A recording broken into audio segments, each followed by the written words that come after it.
Welcome to the internet, a place of infinite knowledge and infinite silliness. Sometimes you stumble upon stories so peculiar, so delightfully unhinged, they can only be described as brainrot. These are tales born from the deepest, oddest corners of Reddit, where logic takes a vacation and pure, unfiltered human imagination runs wild. Think of them as tiny digital bonfires where we gather to marvel at the bizarre. They're not meant to be serious. They are meant to make your brain feel a little fuzzy, in a good way. These stories are a testament to the internet's ability to connect us through shared bewilderment and laughter, showcasing creativity in its most unexpected forms.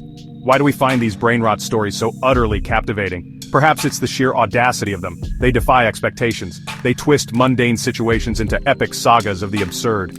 In a world that often demands seriousness and order, these narratives offer a delightful escape hatch into pure, unadulterated chaos. It's like finding a secret playground where the only rule is to let your imagination off its leash. We read them, wide-eyed, wondering how someone even thought of this. It's a reminder that human creativity knows no bounds, especially when boredom or too much caffeine kicks in. These tales are the internet's folk legends, passed around for a chuckle. The humor in these Reddit brainrot stories is a special kind. It's not always a punchline, sometimes it's the slow, dawning realization of just how strange the scenario has become. It's the kind of funny that makes you snort your coffee or quietly giggle at your screen, hoping nobody asks what you're reading. These stories often feature protagonists who are deeply, earnestly committed to their completely bonkers worldview. And we, the readers, get to be flies on the digital wall, watching the glorious madness unfold.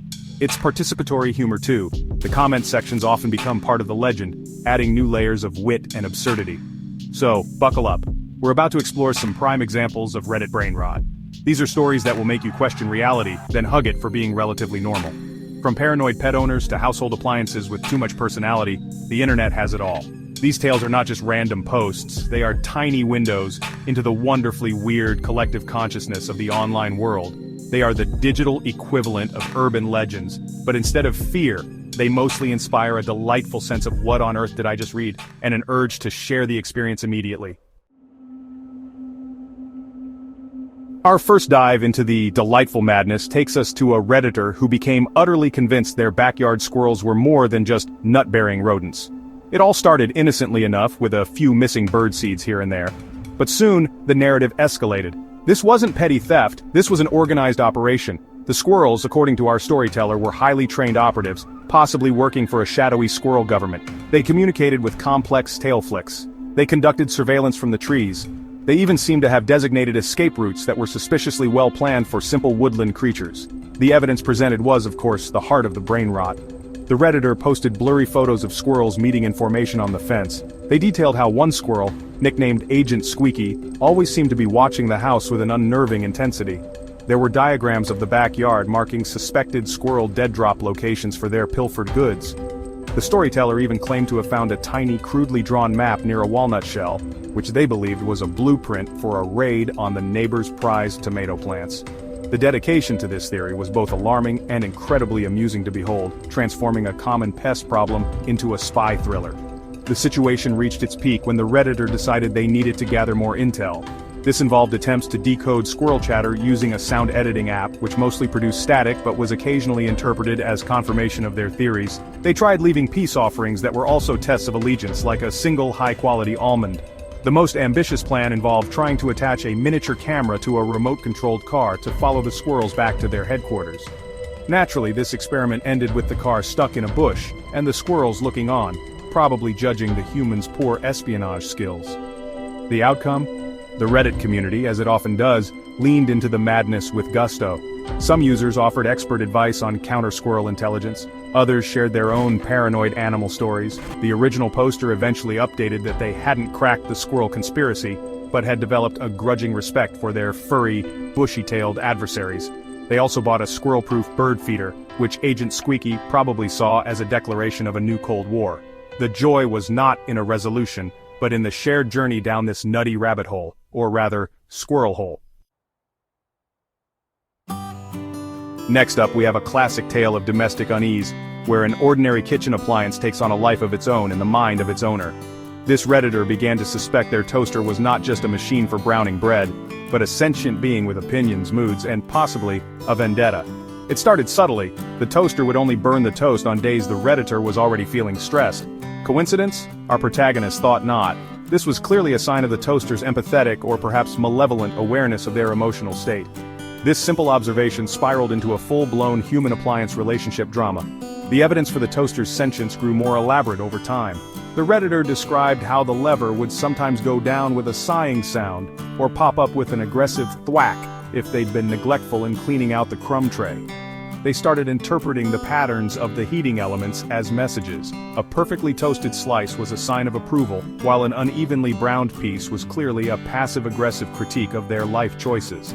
The toaster wasn't just making breakfast, it was judging them, silently, from its chrome-plated perch on the kitchen counter. It became a focal point for all their anxieties. Things took a turn for the truly bizarre when the Redditor confessed to having conversations with the toaster. They would ask it for advice on their love life or career. The toaster in its own way would respond. Perhaps the bread would get stuck, signifying a sticky situation that needed careful handling. Or maybe it would produce a piece of toast so dark it was almost charcoal, interpreted as a dire warning. This led to what the Redditor described as a mild existential crisis, questioning the nature of consciousness and whether their breakfast routine was actually a complex philosophical dialogue with a small kitchen appliance. The Reddit thread exploded with a mixture of concern and hilarity. Some users suggested unplugging the toaster just in case.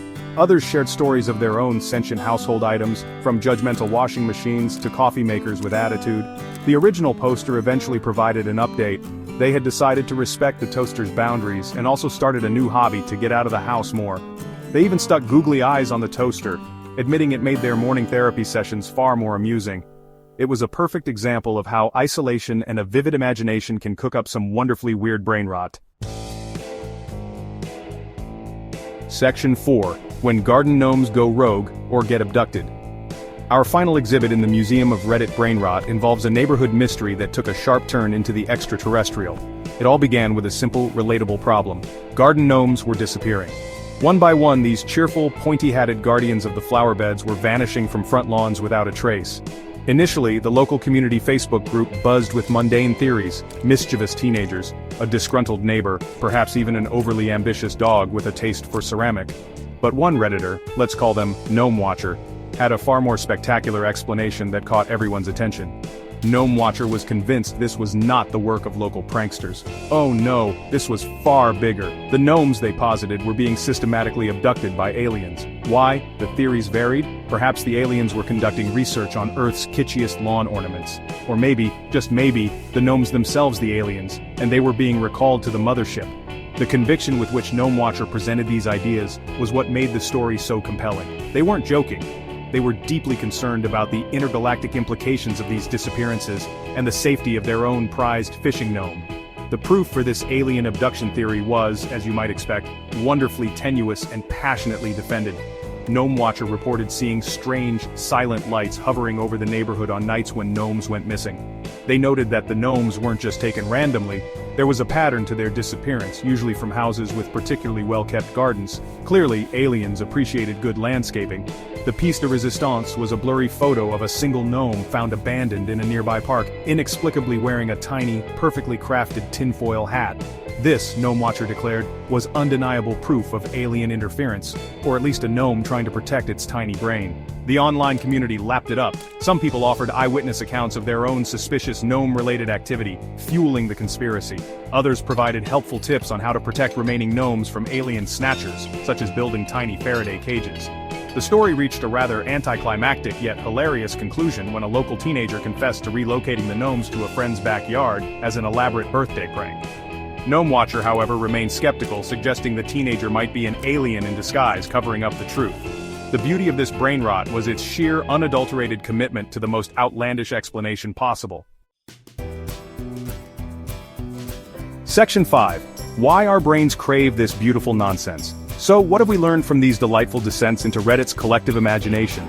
We've seen squirrels as master spies, toasters as life coaches, and garden gnomes as ETS preferred collectibles. These stories are more than just funny anecdotes. They are a vibrant tapestry woven from the threads of boredom, creativity, and the uniquely human ability to see the extraordinary in the ordinary. They reflect the wonderfully chaotic energy of the internet, a place where anyone can share their most outlandish thoughts and find an audience ready to play along, or at least scratch their heads in amused disbelief. The reason we love these brain rot stories is beautifully simple. They are an escape. In a world that can often feel heavy and overly serious, these tales offer a momentary reprieve, a dive into a pool of pure, unadulterated silliness.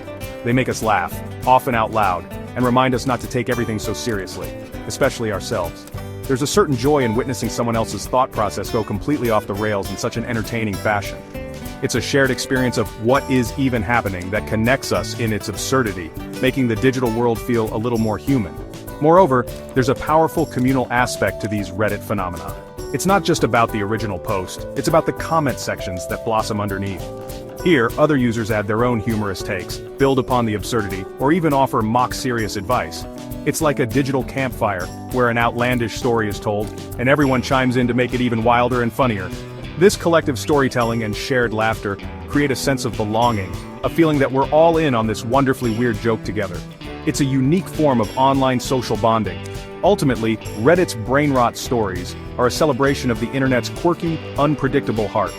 They remind us that amidst the endless scroll of news and information, there are pockets of pure, unadulterated fun waiting to be discovered. These narratives bring joy and laughter, not by making sense, but by embracing the nonsensical with open arms. They are a harmless, hilarious byproduct of our hyper-connected world, and frankly, our brains could probably use a little bit of this delightful rot every now and then. It keeps things interesting and keeps us smiling.